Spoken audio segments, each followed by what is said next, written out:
Hello, everyone. Well, first of all, I want to welcome you and thank you. I know your time is valuable. And so we, speaking on behalf of Erica and Dr. Warren, appreciate you being here. We have all worked so hard and are so excited for this moment and proud of Erica's accomplishments. Look forward to this presentation. When we're finished, Erica, you'll have about 25 minutes to present to us. And then I will open it up for questions. And then I'll see if I have any questions. And then Dr. Warren and I will pop into a breakout room. And Dr. Belcher. And Dr. Belcher, yes, right. Yes. So glad you're here. Yes. Our right-hand man. Couldn't have done this without him. I agree.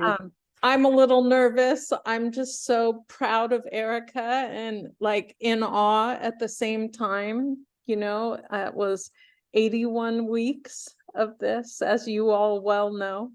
But yeah, so without further ado, I present Erica. You're on. Thank you. I'm nervous as well. Thank you all for attending. So my topic is affirming cultural pedagogy in preschool settings, educators' experiences implementing culturally responsive, relevant, and sustaining pedagogy.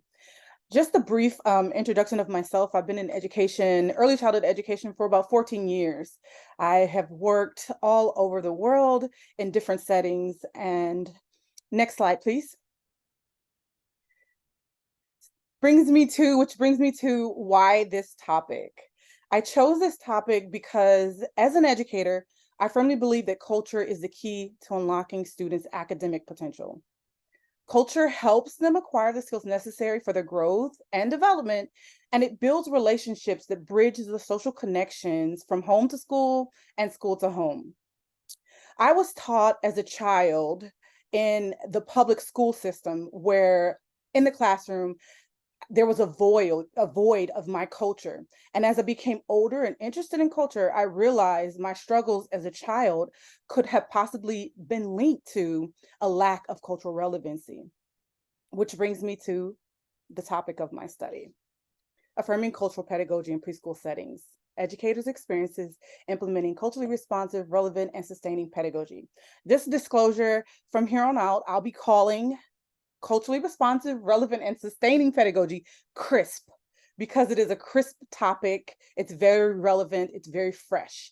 So you'll hear me refer to CRRSP as CRISP. Next slide. Statement of the problem. There's a cultural disconnect in California's early education system that warrants a need to identify how preschool educators are implementing CRISP. There's also a gap that exists on what training and professional development educators receive to implement CRISP. Additionally, there's an achievement gap and equity gap in the United States among BIPOC students and their white peers that extends to California. BIPOC means Black, Indigenous, people of color. Muniz and Patak in their research have linked gaps in a lack of cultural responsiveness among educators. Next slide. Purpose of my study. The purpose of my study was to determine if preschool educators are adequately equipped with CRISP, what level of professional development they've received in the implementation of CRISP, to identify CRISP strategies used by educators, and to highlight the possible challenges educators experience in the classroom. Next slide. The importance of my study. The importance of my study was to bridge the gaps in education among underrepresented, marginalized, and minority children and their peers.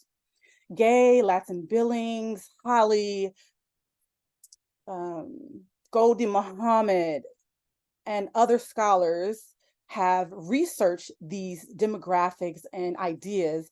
Never have they researched at a preschool level. They've only looked at K through 12 schools. Other importance of my study is to inform the educational workforce and to provide evidence-based research. Next slide. My research questions. There was a main research question followed by 3 sub-questions.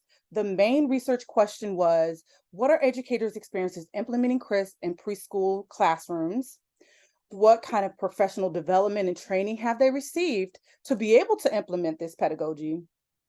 What challenges are educators facing when implementing CRISP? And what strategies or practices are educators using when implementing CRISP? Next slide.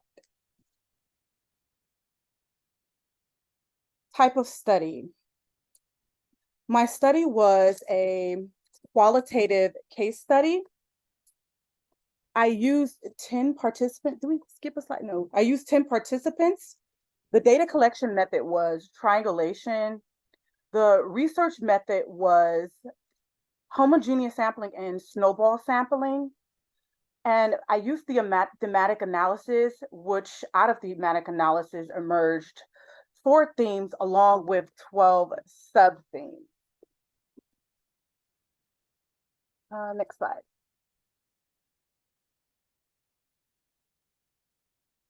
Research findings. I think we skipped the slide, but that's okay. Research findings. No, it's okay. You can go ahead. Research findings. So of the 4 main themes, I found that CRISP was essential and crucial in providing a diverse environment for students. Educators had challenges that they were facing with their biases, and in supporting dual language learners was also a challenge. Under the main theme, professional development and training, more training and professional development was needed to understand CRISP and support students. And it was determined that a majority of the participants had outdated professional development and training. And so when we say outdated, they were looking at training 5 years or older. Strategies and practices. Strategies were narrow and lacked the foundational points of CRISP. And so when we say narrow, they were doing the bare minimum of implementation of CRISP, culturally responsive, relevant, and sustaining pedagogy. A majority of the educators were unaware of what the sustaining portion was in its entirety. Next slide. Research findings for the sub-themes. So under each theme, which I have 4, were the sub-themes: educator development, building connections, child confidence. Under theme 2, the construction and customization, supporting dual language learners and other language barriers, influences of COVID, influences of educators' socio-cultural identity, biases, funding for material. Under theme 3 was formal training, informal training, educators' behaviors and comprehension of CRISP philosophies.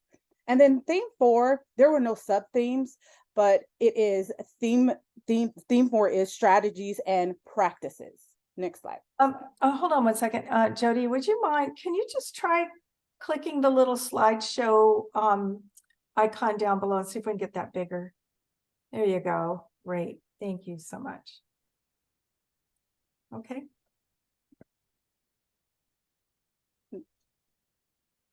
Theme 1, the importance and benefits of CRISP. So we're going to discuss the sub-themes under the main theme. So the findings reflect that teachers who build connections with students and families believe that students and educators benefit from understanding one another's backgrounds. When CRISP was implemented, students were excited to come to school and felt confident to share their stories and artifacts. Educators feel a sense of duty to know families and their cultures and meet the needs of their students. So I bolded 2 of the participants' comments, although there were others.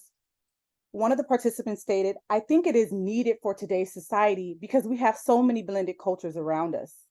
Another participant stated, "You'll never be able to relate to them until you understand their culture. That is what CRISP does for educators." Next slide. Under theme 2 and the sub-themes, educators do not have adequate funding for needed materials. Educators and co-teachers and aides were challenged to keep their personal beliefs and biases out of the classroom. Educators struggled with biases and lack of awareness of cultures outside of their own. Educators have had minimal to no professional development or training opportunities in CRISP practices. There was an absence of culturally responsive professional strategies. inadequate institutional support structures. Some educators struggle to support dual language students because they were not adequately equipped. Educators felt challenged to meet their students' needs because they did not have adequate time to plan and customize learning activities. And educators perceived the negative impact and connection to building with students, parents, and the homeschool connections they once had before COVID. Next slide. Under theme 2, still, these are some of the comments. I'll just read a couple. Sometimes it's just bringing teachers on board or having to suppress your ideas because they do not want to celebrate things like Kwanzaa or Ramadan and so on. Sometimes we may get pushback from trainers if they do not understand where we're going with our lesson. They want us to focus on the majority culture and basically ignore the other few kids' cultures. It takes a lot of time to plan activities around all of our students and to change materials. Before COVID, we had a strong sense of community. We would go to the students' homes to get to know the families during our bi-weekly home visits, and now we can't. Next slide.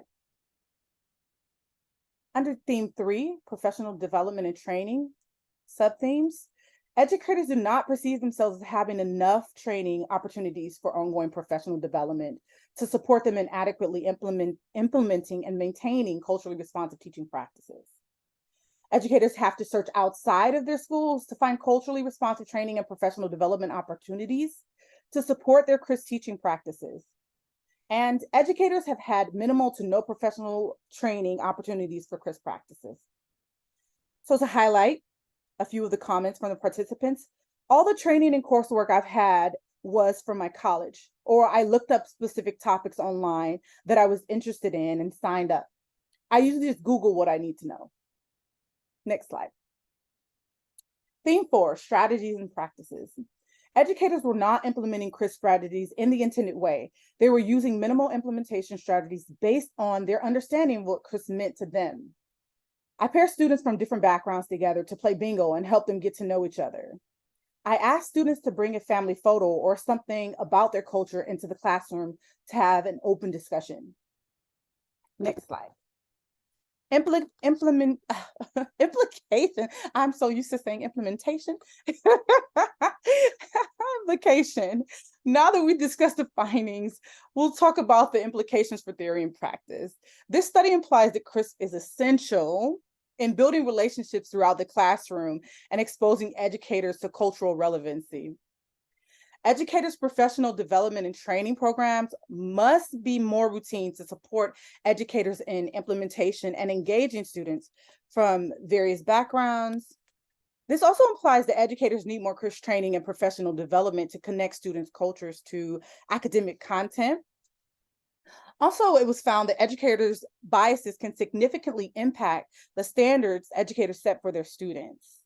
The effectiveness of their lesson plans and their classroom management decisions and precautionary measures must be in place to avoid such biases, such as educators pre-screening and bias training.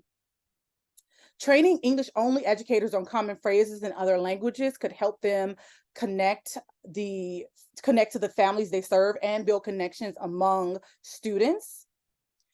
Accountability measures for educators is essential to ensure CRIS is implemented consistently, correctly, and in its entirety. Keyword, entirety. Next slide. Limitations. There were 3 notable limitations. My research included 10 participants. More participants would have yielded more robust data set, giving me an even greater result. Also, this study focused on preschool educators' experiences, limiting the type of participants. It will be a great study to include supervisors, administrators, stakeholders, parents, and even K through 12 schools in this study to do a comparison on preschool to K-12, because preschoolers are entering into the K-12 environment. The third limitation, my third limitation was the incentives. The incentives were offered, so it caused an enormous amount of participant inquiry, therefore impacting the credibility of the participants.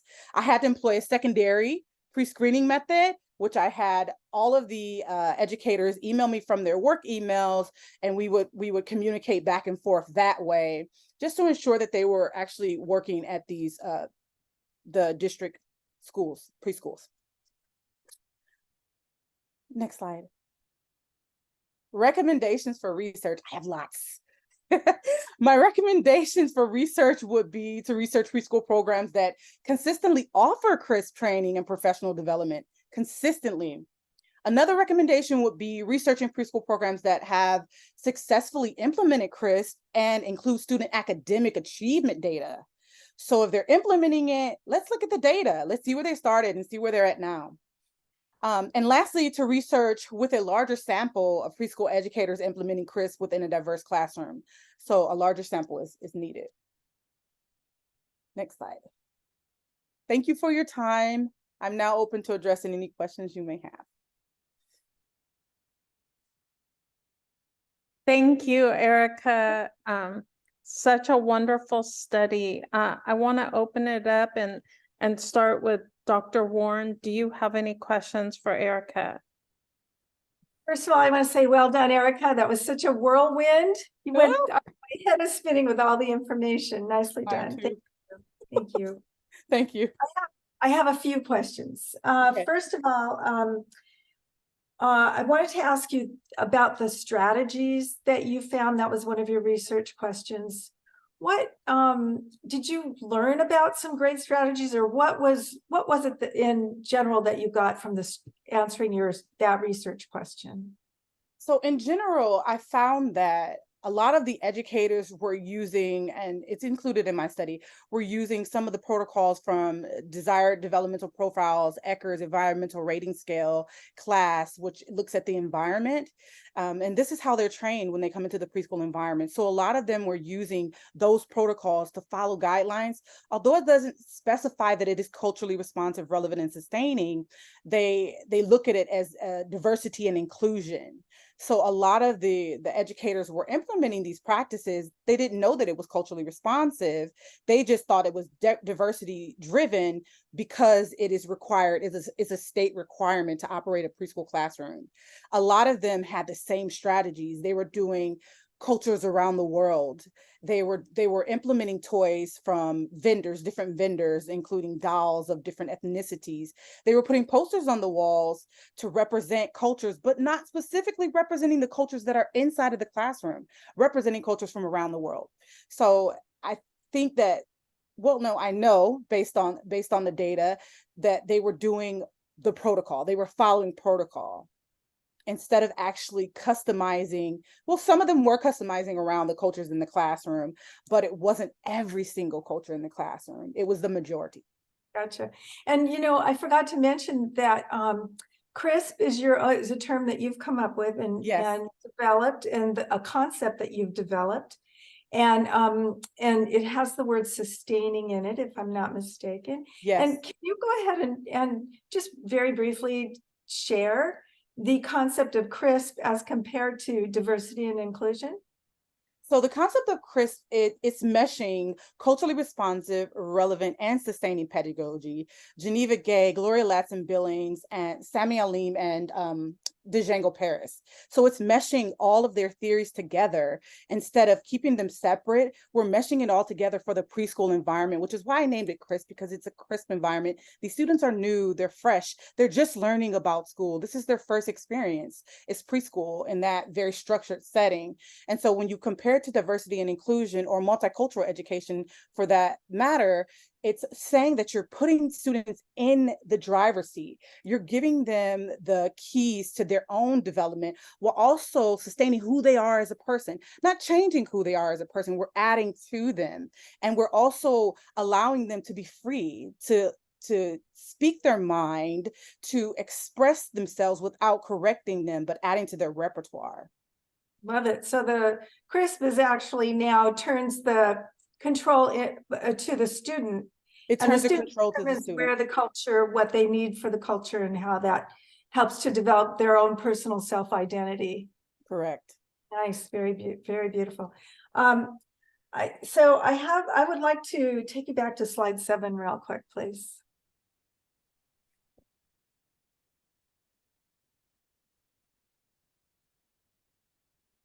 Okay, well, one up. There you go.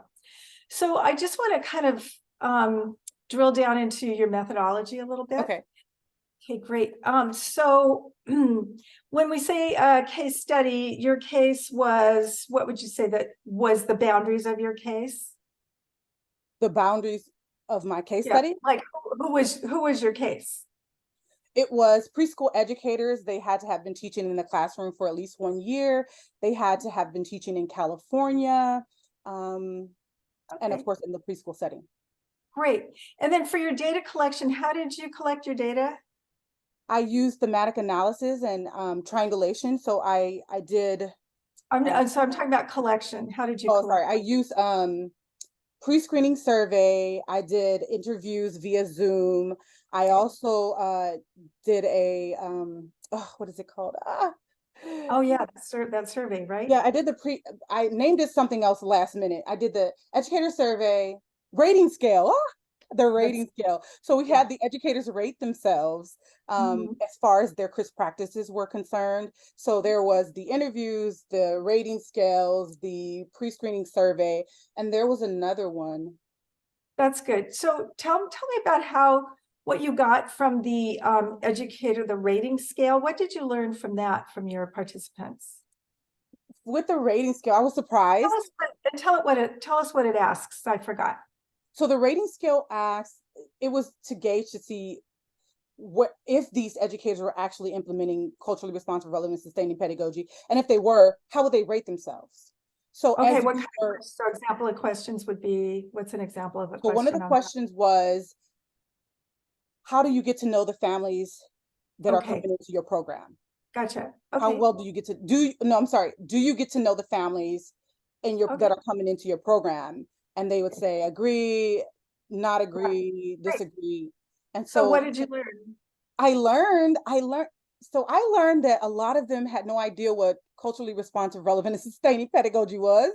Of course. I learned that some of them, when you ask them questions like, can you describe at the very end, like, can you describe give me some information that you want to tell me? And a lot of them would say, I think I can do more. I Mm, think I need to go back and get some more training, like right at the end.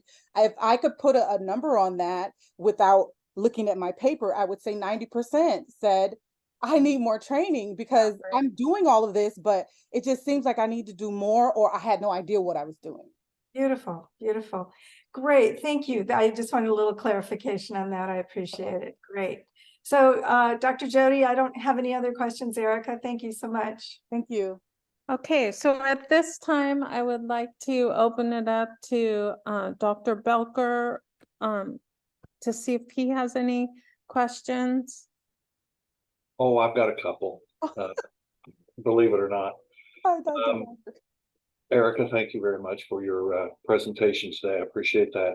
I often tell students that, I wish I could hear this presentation before I sit down to read your final paper, because it really focuses, then that would tell me what I want to focus on, based Yeah. on passion that you present on some of these topics, Yeah. which parts of that paper do I really want to zero in on? You did a nice job.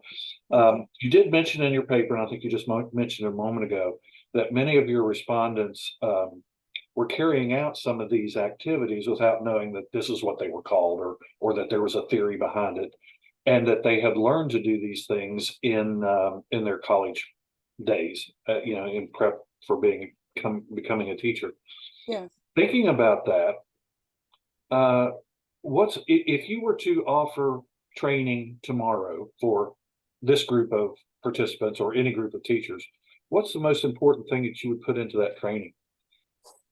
What's the number one thing you'd want I them to have to pick take away? one. I Yeah. would put in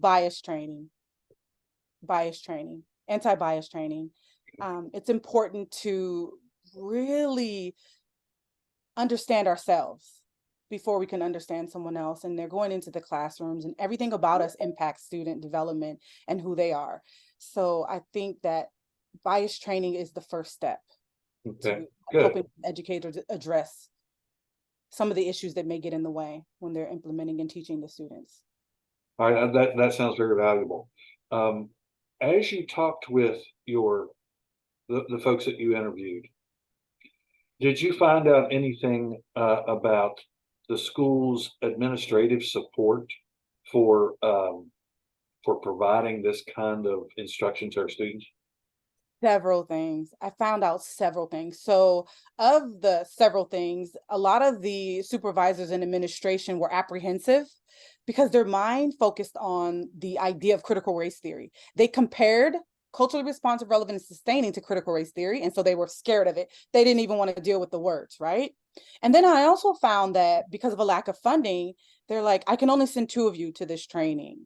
Also found that a lot of the administration and supervisors just say, read it, it's in the book.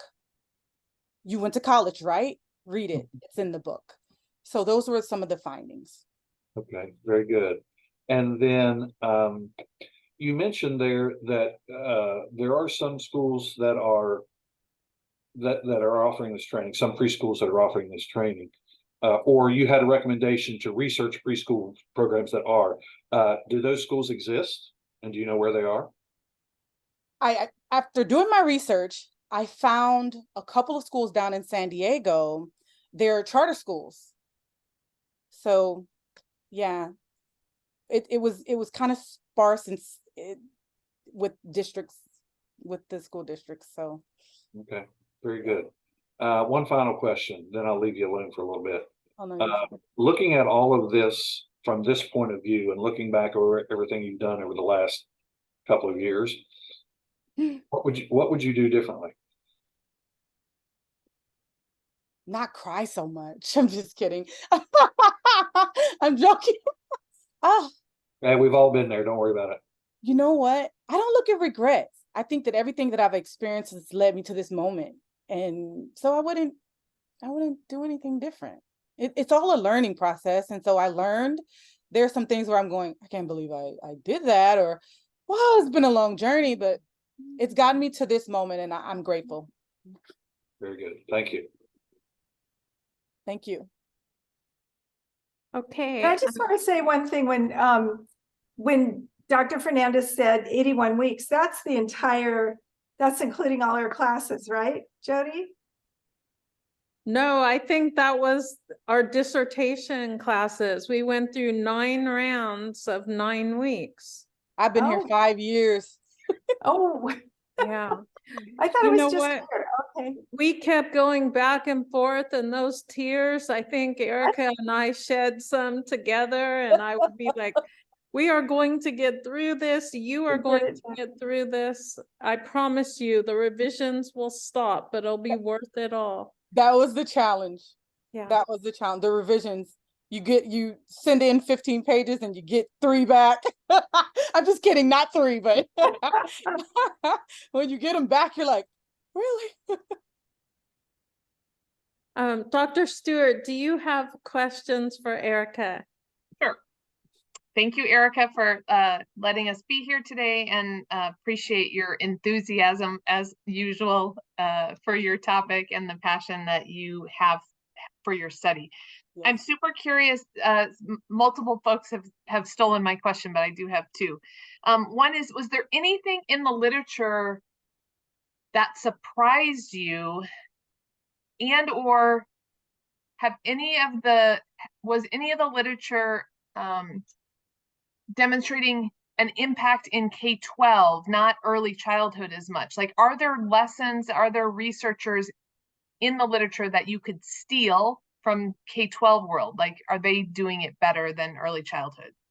So the first question, I would say, when looking at the literature, and I've been reading literature for years and years and years, right?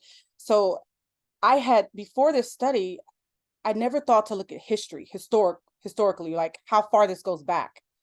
And so when I looked, I'm like, 1800s? 1800s?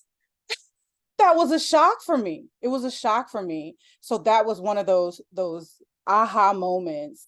With regards to your other question, as far as the K-12 community is concerned, the Department of Education just released in 2021 the use of culturally responsive, relevant, and sustaining pedagogy for K-12 schools. In 2021, they're still revising what they call, there's a roadmap. It's called a cultural roadmap and I was just reading it the other day, but they're implementing a cultural roadmap. But again, there still needs to be some tweaks and some modifications. So they're just now talking about this topic at the K-12 level, although they've been researching it and having different cohorts come together to discuss on some of the things that they should include in this roadmap. But since 2021, they've been omitting, adding, and just tweaking a few of the things that need to be tweaked. And then you get new researchers coming into the game and they have some great ideas. So they're like, let's add that too, you know? So the dual language and linguistic by Cherokee Holly, it's just all of it's just meshing together. So yeah, there's a lot for K-12, but not that much for preschool. Thank you for that. One other question is just, so the idea that professional development is needed, sounds like that came out loud and clear. Yeah. But having lived in the land of being the girl who did the PD, what I found my challenge was, and so I'm curious what you found in the research, is that I can stand in front and deliver content to teachers all day long, but it's the next piece, it's the implementation, and it's the mentoring when I don't know what I'm doing or I'm trying a new strategy and I feel uncomfortable with it. Like that piece is oftentimes where we go wrong in education because we just do the PD. So talk to me about that. You gave me chills. You gave me chills. So I agree with you. So we train the teachers, right? We give them the books, and we never have and I said it a minute ago, accountability measures. How am I going to follow through? I need to come into the classroom to see what you're doing, see how you're applying this. I need to sit down and have open discussions with you to see where your head is at. Do you have any implicit biases or explicit biases? Are there any challenges, my study? Are there any challenges that you're facing that's going to get in the way of you impacting positively on these students and connecting to community and parents? So yes, I think that in all reality, there needs to be stronger accountability measures and consistent across the span of our careers. We don't just stop at 2 weeks, 5 years. We need to keep going. I need to know where you're at this year. Every year we change, we grow, we develop. I don't look at it as backsliding. I look at it as we grab a little more for our pool or our train of thought. And so therefore, some people can pull some things in that are not lucrative or positive for the child environment. So we need to know where you're at. We need some accountability measures that are consistent. Thank you. You're welcome. That's all for me. Thank you. Okay, Dr. Beatty, do you have any questions? I do. I'm going to ask if we can go back to our slides. And Erica, I wasn't sure if I was supposed to be counting ums or listening to your content. No, Dr. Beatty, you did not count So Toastmasters. this is the table topics part of the Toastmasters meeting. So can you help us to kind of link your findings to your research questions? So maybe if we can go to the slide with the research questions, and you can kind of just talk us through which of your themes actually connected and answered some of your sub questions and research questions. Sure. I wish we could put the themes next to them. So what professional development or training have educators received to provide the culturally responsive, relevant, and sustaining pedagogy? So a theme, I think that was theme. Basically it's training, challenges, and strategies. So do you want to just go to the themes and then speak to each of those from the theme slides, Erica? There we go. Okay, so you wanted me to connect the research questions, correct? Yeah, training strategies and what was it? Training strategies and what was the first question? I know the research questions. You could just, and challenges. Okay. so right. for the main, oh, sorry, go back to the themes. Thank Here we you. So the main research question was, what was educators' experiences implementing CRISP? So I think that the professional development and training where the educators expressed that they need more, and also the challenges faced, a lot of the educators said that they had biases. They admitted that they had biases. So that was a part of their experiences. The strategies and practices, again, that was an experience. They told me that this is what I do in the classroom. I'm implementing this, I'm doing this, I'm having cultures around the world, and the importance and benefits of CRISP. So when I spoke to the educators, so all four of these are under that main research question, but the importance of CRISP, when I spoke to the educators, they were telling me it's really important. I see now that it's important. I recognize now that it's important. It just took for open conversation for them to realize it was important. So that's how the 4 connects to my research question, the main research question. So the sub research question was what professional development?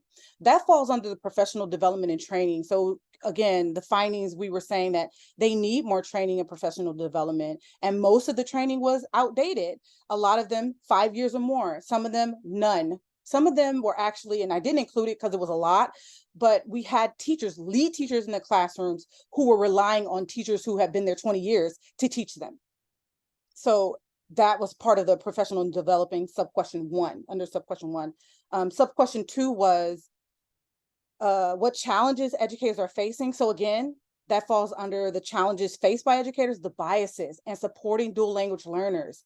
A lot of the educators were apprehensive because of their religious beliefs to incorporate books into the classrooms of same-sex kids, parents who had same-sex parents, or supporting dual language learners. We had teachers who worked in the dual language classroom, but were not dual language. They felt intimidated because they couldn't speak Spanish or Tagalog or Mandarin as their co-teachers could. And so they kind of shut down. They were shutting down, and they said it was a challenge to connect to the families, to build these connections, and to have these relationships with the families when they couldn't speak the language. All they spoke was English. Sub-question 3, the strategies and practices. So again, the strategies were narrow and lacked the foundation of CRISP. So my sub-question was, what were the strategies? The strategies were all common among my educators. And please keep in mind, these were 6 different schools across California. All of their strategies were narrow. They were the same. They were pulling from like the same, seems like, resources. They lacked the versatility. They lacked the all-encompassing idea of responsive, relevant, and sustaining. So hopefully that answers your question. And don't count my ums and ahs. Thank you. Okay, second question, Erica. Did you find anything in your data or during your interview process that really conflicted with what the themes of the actual literature review pulled out? Just like you to talk a little bit about your themes in comparison to what you wrote in chapter 2. Conflicting. I guess I can take it back to the training. I honestly thought that they were going to have a slew of training, like all of these trainings, but it turns out they didn't. They didn't have the training, and if they did, it was outdated. So in my thoughts, I was like, okay, they're going to have a lot of training. They're going to tell me stuff that I didn't even know existed, and that didn't happen. That didn't happen. Thank you. Thank you. Okay, and Dr. Stubbs, do you have any questions for Erica? I do have one question. This was quite a pleasure to sit in and listen and learn. I appreciate the invitation, so thank you for that. My question for you is, this seems like a very practical, applicable research findings. And so I'm curious what your next steps are. How are you planning to move forward with this? More research. I'm going to do a few podcasts. I'm going to write a book. I'm going to start consulting at schools. I'm going to do a lot of stuff. I'm not going to stop here. This is my baby. This is my passion. This is my life, my purpose, my joy. Can you tell it's my joy? It's my joy. I love culture. I'm going to travel and get to know some cultures that I've never experienced. So I have a lot. I have a bucket list, believe it or not, of 21 things related to culture. Oh, wow. That is exciting. Well, when you mentioned traveling, what would you predict? Do you think other cultures, other countries are doing a better job of this than we are here in the US? Or do you predict it to be worse? I guess I don't know have you seen anything in the literature on cross-cultural? I can tell you that the US is so diverse. We have so many cultures, ethnicities, ideas. I mean, we have everything. What do they call it? The melting pot, right? It's a lot going on in the United States. When you go to other countries, they sometimes have just their way of living. Their cultures are just very I don't know. I think just it's like a one way street. It's like they're just doing the same things. Unless you go into smaller communities, then you get to see different cultures. So I believe that they have like this big main culture, whereas in the United States, there's so many different ones. They're all like everywhere, all over the place. But I think going in, and I've traveled to other countries, and going into other countries, the cultures are so I don't know how to put it into words. It's just hard to put into words. They're evident. They're very evident. You can see the cultures. You live in the culture the moment you step off the plane. Whereas in the United States, it's like you're all over. It's all over the place. It's beautiful. It's beautiful. But when you go into these other countries, you see it right as soon as you step into the environment. Fantastic. Thank you so much. And You're welcome. best wishes to you in these plans. They're wonderful. Great to hear that you're continuing with this. Yes.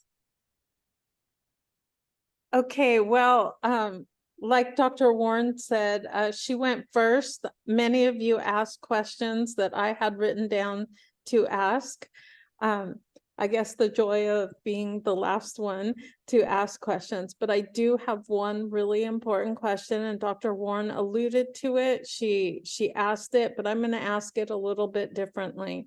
Okay. So, CRISP is the buzzword you're coining, and it's built on things that we've been doing in California, for sure. I know California for a long time. Geneva Gay's work, Lansing Billings' work, a long time. And here you come along and you're adding Django Paris to it, and saying it has to go together. And so I want to ask you, why does it have to go together? Why is one not enough? Why do we need them to come together? Yes, great question. So if you think about all three of the theories and what they encompass, so if you think about responsive and relevant, they're talking about social justice. They're talking about taking the student's culture and embedding it into the classroom, bringing in artifacts, bringing in books, training the educators on how to speak students' language, how to be culturally responsive and relevant. And then comes the Django Paris with the sustaining.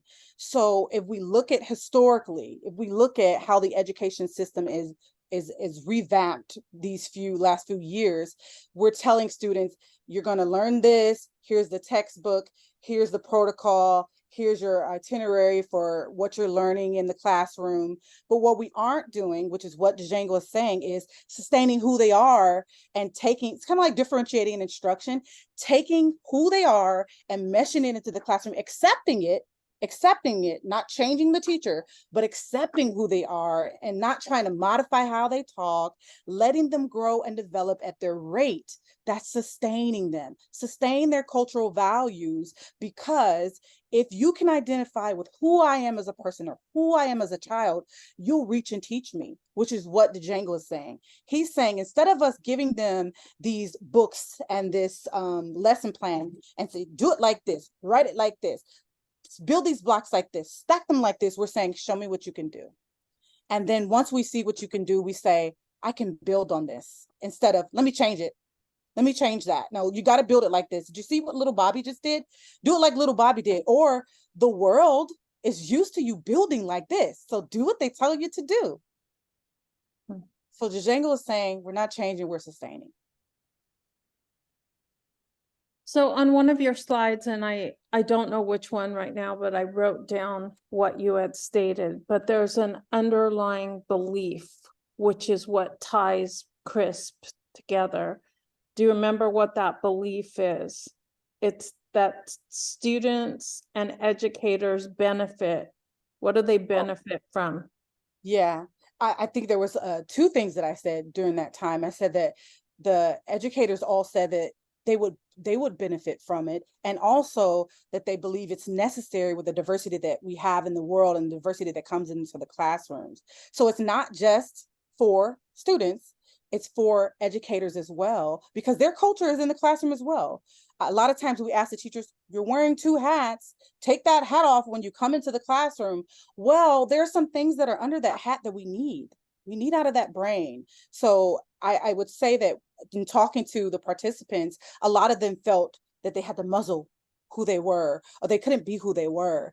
Well, there are some things that we should not include into the classroom, but there are some things about our cultures that we need in the classroom, again, to be able to identify and communicate and feel comfortable and being educators and being teachers and helping these students move on to the next level of their lives. Yeah.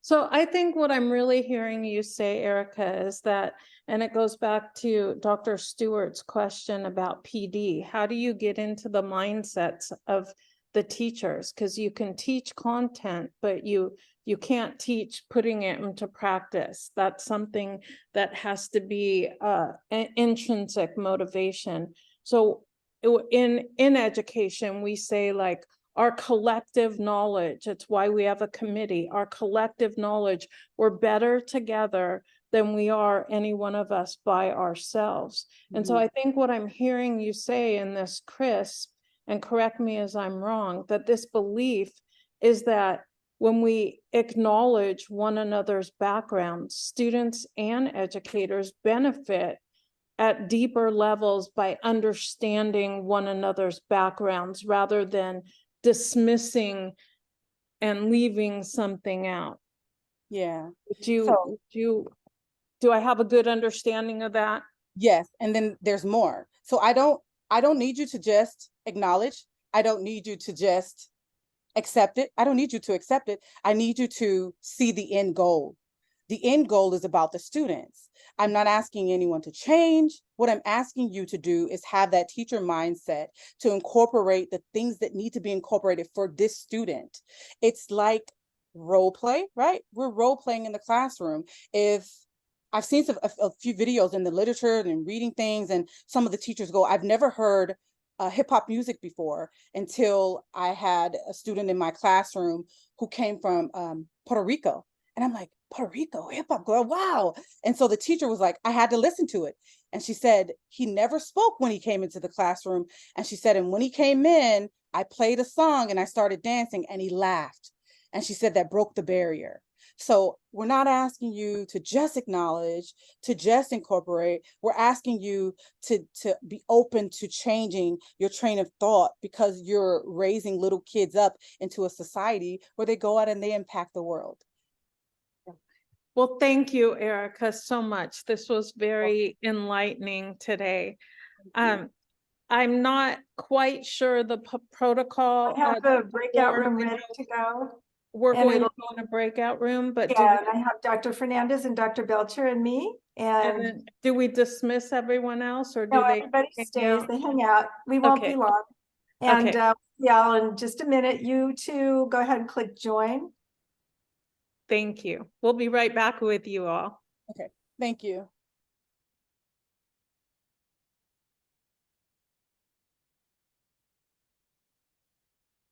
Keep breathing, Erica. I know. The hard part is done. You just did that. Hi, you all. We're just Feels like missing Lindsay's little face here. I know. We It was should have so, like, invited last her. minute, and it's been like a roller coaster. I think you're the first one, at least that I know of, from our Toastmaster group, at least for PhD Ed. I don't know if Really? that's the other ones. Yeah. Wow. Wow. I'm telling you, it helped me a lot. Oh, Yeah, I'm not sure that anyone else was even in the dissertation phase, were they? I mean, I think a lot of them were in their coursework. I think so. I didn't realize, Erica, that you were that far along even. So Okay. that was quite an exciting thing to see in the inbox. Thank you. I was telling Dr. Warren, I'm like, Dr. Warren, you got to get them there. What time are they available? She's like, love that. Erica, you got to stop crying. I'm like, I need them there. I'm so used to seeing your faces on the screen, Like I read your faces and I go, oh, I just fumbled that. Or, or I just did, Oh, so you're saying that we would not be good at poker is what you're saying? Good to know. oh, Dr. Stubbs, you had your camera off and I kept looking at your name like, turn that camera on. I'm sorry. I had an eye doctor's appointment and then a really late lunch, but I Oh. would not have missed it. Like I had to see and hear. I didn't need you to see my background. It would have been a little weird. No worries. Thank you. I appreciate you coming, all of you. Yeah. Erica, do you have big plans? Oh, here they come. I'll stop. I was like, tell me you're doing something fun the rest of your day. Oh, yes. I got David to look at for work. At Cal Lutheran University, where I went, after defense, we got to ring a bell, and that was a lot of fun. And so, Erica, I would like to officially ring the bell with you. Congratulations, Dr. Erica Dallas. You are officially there. You did it like I knew you would, and I'm so proud of you. So proud of you. Congratulations. Congratulations, Dr. Dallas. Well done, very well done. Well done. And as you go out and continue this dialogue, and the dialogue will help you formulate your ideas about CRISP and how to convey it and how to communicate it to others, and all the little components and all the little pieces. Who knows, maybe you'll have your own theory one of these days, okay? So get out and claim it. get out and kill it, girl. Thank you. Congratulations. Thank you guys. Go celebrate today. You've earned it. And Thank you so much. I appreciate you all. thank you Yeah. all for your part in the journey to get her here. It means everything. You Same won't here. be forgotten. No, And I'm thank keeping you in for touch your with everyone. time today. Thank you so much, everyone. Thank you. I can't even talk because I'm going to keep crying if I keep talking. But it's been a long journey. I'm the first person in my family to actually earn my doctoral degree. So thank you so much. Hang on 1 second, everybody. I want to get a snapshot with everybody. Okay, let me Smile. guys. Okay, y'all ready? Here we go. Got it. Thank you. Oh, Well thank done, Erica. Thank Well you done. so much. Thank you for Go putting up with me, Dr. Warren, Dr. Belcher, and Dr. Jody. I know I can be a bit of a strong head, and this, this is my baby, and sometimes I would fight back. But it was all out of love and respect. You know, but you also learned to listen, and that's I did. important. I keep hearing my name, Erica. Erica.